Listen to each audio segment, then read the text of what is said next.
young players and players from the respective league. And you know, we selected 21 players, and the reason why we obviously it's outside of the FIFA with young players potential, which will go to Alexandria, and we've been there before. It's a fantastic setup. We're very, very well looked after. There's a lot of travelling involved. But I think the most important thing is that it gives valuable game time, and because it's made it even more difficult selecting a group of players before I left to England. To take into consideration is that we are out of season. The league has not restarted. Some games have been played, some community games, etc. But a lot of players struggle for fitness, and that's one of the reasons why we did quite a bit of fitness test prior with for local players, and also this week. And it's amazing to sort of see the standard, the levels where the young players just blow the senior players out of the water in terms of their data. And it's refreshing to see. I had one young lad turn around and said to me, I said, I can't believe he ended up getting 13.3 on the beat test. He said, well, as soon as I did it with you, because I downloaded it from the application, and I've been practicing week in, week out. Those are the type of characters we are looking for. Those are the type of characters we want playing for the Liberian national team in the future. So yeah, we picked a 21-man squad. I'm sure you know, you've all been furnished with those details, and I'm quite happy to answer any questions. Okay, on the issues, thank you very much, Coach. On the issues of the question, let's be a little positive. We want to concentrate meaningful matters on the pitch and not off the pitch. I can understand very much that you've been following your national team and you want to ask the coach, because the first time you've had a chance to sit with him since the game against Nigeria and CAR, so you might want to reflect on the Mohamed Kamara incident. I know that, but basically we want to concentrate with matter on the pitch, not off the pitch, because we don't want to create another airline, it's relating to off the pitch matter. So for this course, I will take at least 6 concerns relating to matters on the pitch for the coach to have the address. Let's start first though with Roland Morgan. Coach, good afternoon. Good afternoon. You are going to play Egypt, and then from the game there you go to Ghana to play Cape Verde. What's the importance of that match in Egypt when most of your players will use in Ghana against Cape Verde will not form part of the match? I think you all understand and realise now where I've been going. Maybe some have and maybe some have. We've got over 30 players now, overseas-based players, who are willing. Some are willing, some are not willing, some are not ready. So probably 90–95% of that squad now is over-based. The Egypt game does have a lot of relevance to that game, no it doesn't. You don't turn down these games. These games, you've got to take games when you get offered. You get invited by countries such as Egypt and Tunisia, etc., Libya. You don't turn them down, you take them. The result is not the overriding importance of this. This is about providing a platform, and more importantly, providing an opportunity for valuable game time for some of these young potential players. I've always said, and I've always believed, I've never turned down a game. Even when we played Algeria and I didn't want the game, I didn't turn it down.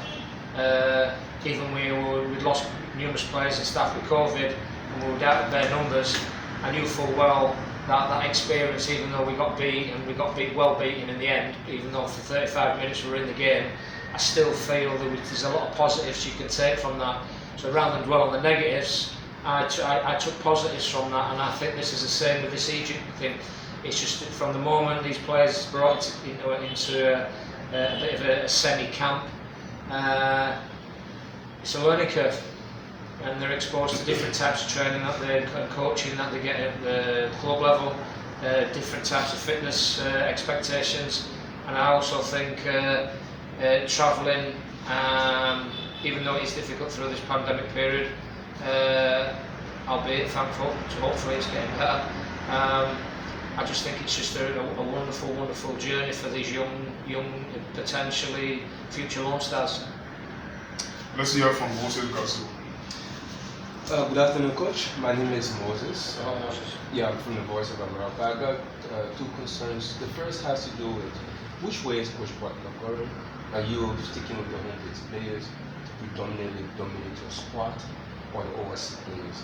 The second one is how can you now rate homegrown players, especially those that are playing in the local scene that you've been working with, as compared to those that are playing away from that league? Well, I think I answered your first question in the previous question. I told you 95% of the team is over-based players, and I've got over 30 players. Throughout this pandemic, I've not been sat on my backside at Tropicana. You know what I mean? I've been working and trying to look for players and search for players and doing my homework and listen.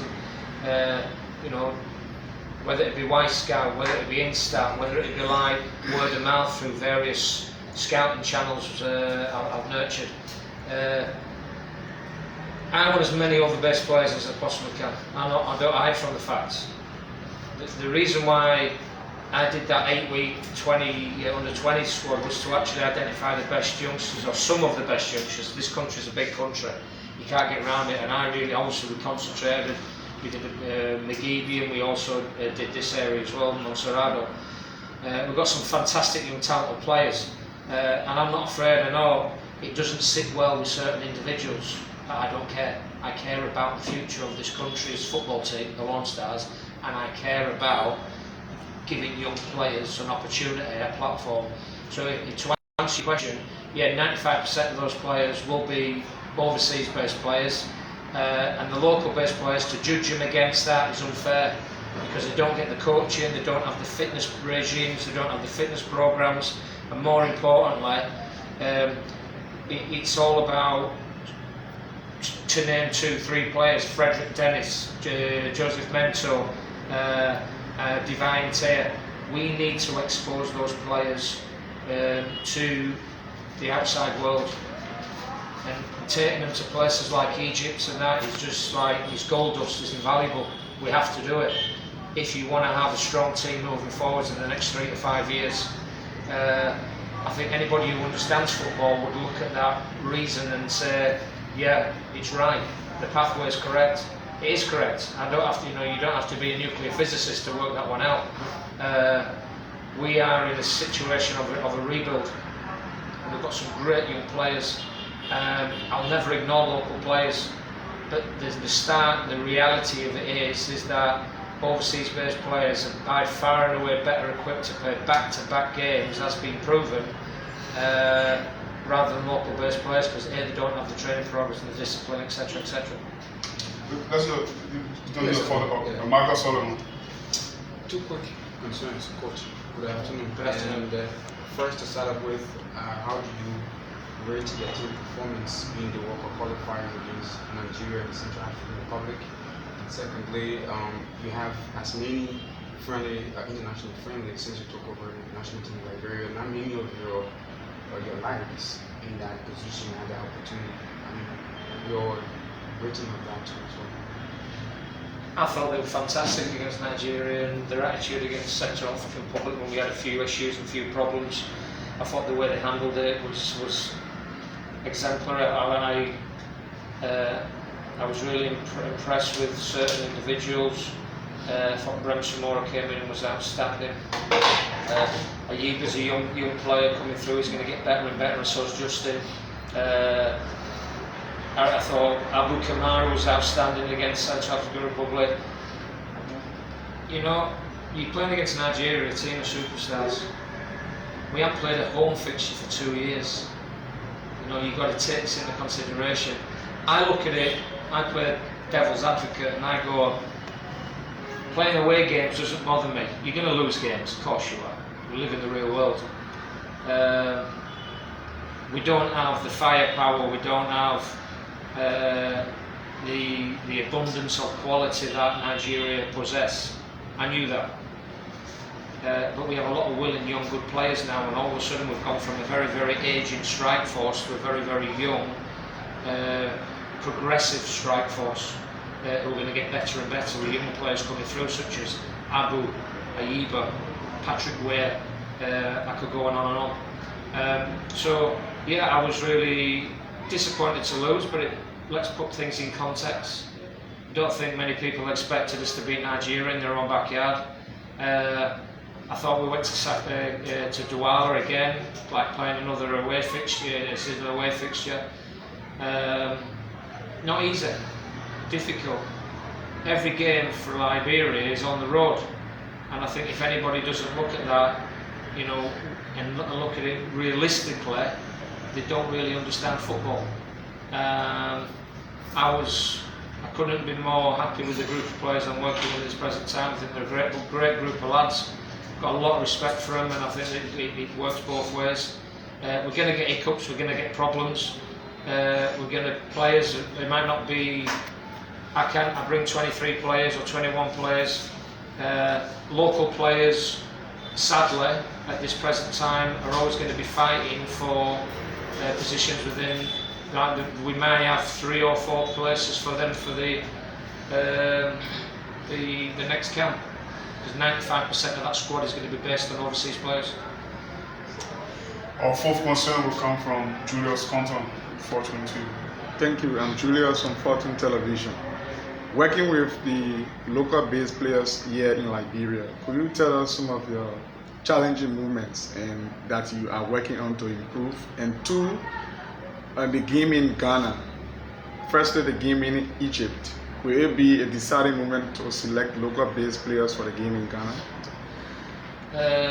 What was your first question again? Sorry. Working with the local players and the challenges that you know, I love working with these young lads. They're a breath of fresh air. They're great. They're hungry. They're sponges for information. They're a great. And I'm a hands-on coach. Anybody knows me. I'm a training ground coach. I'm a technician. I get into the nuts and bolts of things, and I work with players and I improve players. And I've done that wherever I've been. I have a reputation of being a little bit radical because I do bring young players into the squad wherever I've been, and I'll continue to do that because I think at national team level you need legs, you need energy, you need enthusiasm. You don't need players who can't last 45 minutes or an hour, or you can't even get around the pitch. The game's changed, the game's evolved, and working with these young lads is just a great way of actually passing on my knowledge, my international knowledge, and my from a playing perspective as well. Bearing in mind I did play 18 years, level 500 games. I always think you cannot, and I've always believed this, very, very difficult for coaches to actually explain something in a practical sense when they've never played the game. And in this picture paint, there's an old saying, it's called, a picture paints 1,000 words, show rather than tell. And I do really believe if you can actually demonstrate and show that practically, rather than just telling, because sometimes you know your words, as like I'm from England, you know, my colloque was not fantastic. Trying to get that point of view across in an oral perspective, your words can get lost in translation.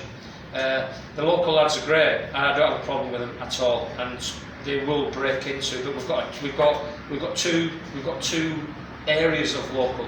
We've got young emerging talent, and we've got players who've been in the Chan group, and we've got some that can't break into the senior national team, and they never will.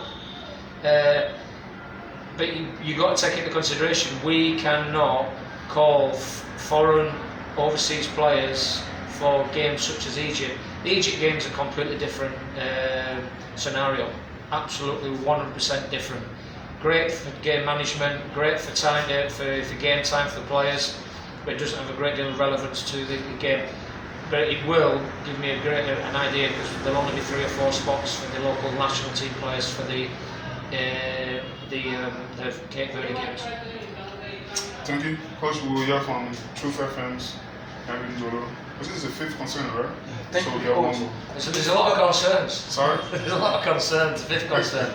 You spoke about Patrick Ria. Is it confirmed now that he has accepted people like you? Yeah, we've called him in. He's a unit.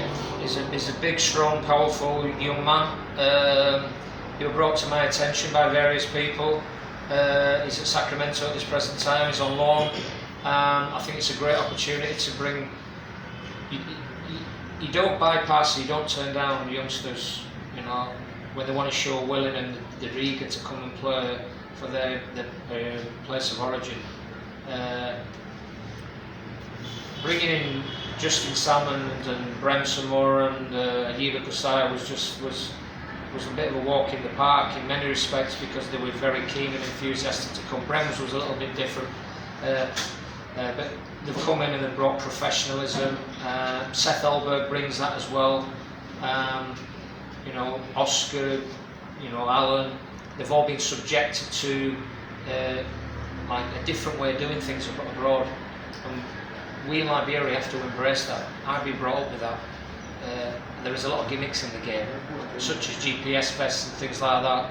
You know, you can't really use them at national team level because you only get 1 or 2 sessions with them, so it's not they're not really useful.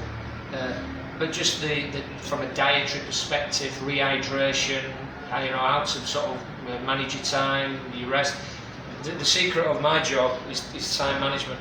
It's time, because I get a limited amount of time with the group, and I've got to use every single minute of that day to its best use, and whether that be rest or work or presentations or meetings, etc. Okay, I said 6. The last one. This is the last one. So Christopher won. Coach, going against Egypt and you have the Cape Verde game. Yeah. Tell us, how difficult is it playing back-to-back fixture with Cape Verde after playing 2 games away from home in the qualifier? And your own reading of the group, after going into the group, now you play 2 games. What's your own reading about your team? I think about our team, about the LoneStar's team, your team. It's a team which is evolving. It's a team which is like progressing, and you know, the fact is you're going to lose games. It's just the nature of the pack of cards we've been dealt. We've got no home fixtures. You know, the LoneStar supporters are our 12th man. They're amazing supporters. They pack the stadium. Fantastic, really support the team amazingly well. That can be quite intimidating for a lot of teams to come here. We don't have that, and that to me is quite sad. But nothing's out of my hands. I don't get involved in that side of things. I just concentrate on identification, recruitment, and coaching. But going into the game in Ghana, it's a little bit of a step into the unknown for me and many others. Obviously, we've got to get the hotel right. We've got to get the training facility right. What happens on the training ground is obviously my responsibility. Cape Verde, sometimes you never know what type of team they're going to put out with these games back to back. Alright, you might find out that so-and-so's got yellow cards, you can kind of get information about that. But I'm a coach who actually really thinks more about his own team rather than the opposition, and that was the same when we played Nigeria. I did do my research and my homework on their team, and their team could have been anything on the day. Cape Verde is a little bit like, probably similar to Central African Republic, but like I've always stated, I don't think there's any minnows in world football anymore. Anybody can beat anybody. Cape Verde will show them the utmost respect. I think it'll be very difficult. It's not going to be easy, but I think if we continue to grow and if we can hopefully see base players as well, I'm always looking, I'm always on the lookout. It's just all about strengthening our group, and I think most importantly, being realistic of what we're trying to achieve here. It's a little bit of a, you know, you're trying to bring in young players, give players the debuts. We had 4 debutees when we played in Central Africa, Nigeria, and it's not easy. It's difficult, but it's a challenge I love, and it's a challenge the players enjoy as well. Okay, follow up. We'll take three. Yeah, coach. I like what you said about focusing on your team, not focusing on the opposition team. So, on that backdrop, I'd like to know from you. You've already had 2 outings qualifiers against Central African Republic and Nigeria. What is lacking in your team that you want to correct going ahead to get better? Now there's loads of areas. I mean, I want us to be obviously stronger defensively. I think at times we could be a little bit more creativity, but you know, sometimes you depends on who you're playing. It's a good example when we played against Nigeria, I knew full well the 2 full-backs, wing-backs, I weren't sure whether they were going to play 3, but they ended up playing like a bit of a 4-1, 4-1, they mixed it up, the 2 full-backs are like trains, they just plough up and down. Collins and the left back who plays in the Bundesliga, and obviously a lad who plays for Torino or Aina, and I knew he was going to cause Kamara problems, because I just knew he would be able to handle it going defensively. And you do your research. And I do believe in every area you want to improve. I just think it's just a constant evolvement, and yeah, we want to score more goals. Goals will come. We create chances. We're the type of team now which is actually having a little bit more confidence in terms of going forward and playing on the front foot. But you learn something new about your players. Sometimes the game, like I keep saying, the game's changed. You out of possession, in possession, you have to really be focused and have a defensive mindset when you're out of possession. And the days have gone by when you went and just want to play 4-4-2 and your 2 wingers never track back. You can't play in the modern day game. Not anymore. Doesn't matter where you are. Yeah, Coach. Thank you. You've already called your overseas-based player. Yeah. But Sam Johnson school. Sam Johnson is a fantastic player, and he scored a fantastic goal over the weekend. Are you thinking on going back to join, because he has not been playing? He made a debut over the weekend. Are you thinking on going back to join him for the person? Absolutely not, and I want to make this perfectly clear. If you cannot finish 90 minutes, you cannot play 90 minutes, and he hasn't played 90 minutes in about 8 months. He played 45 minutes yesterday and was brought off. Right, he played, I think it was 12 minutes the previous game. I don't carry passengers, I don't babysit people. We are not in the business. We're trying to produce. I've said it and I've mentioned it in this meeting previously. We are in the process of actually developing a new strike force. We're giving young players such as Patrick Weir, Yiba Kusaya, Abu Kamara, all these youngsters. I've got a lot of, Sam Johnson, what he's done for the LoneStars, I have ultimate respect. But life moves on, and I'm not there to call people who can't play back-to-back 90-minute games. There's going to be some players that come and might not even play 5 minutes because they may because of circumstances which dictate. But from a fitness perspective, I've done my homework, I've spoke to their people, I spoke to people in Sweden. He is not fit. Simple as that. End of story. The last follow-up.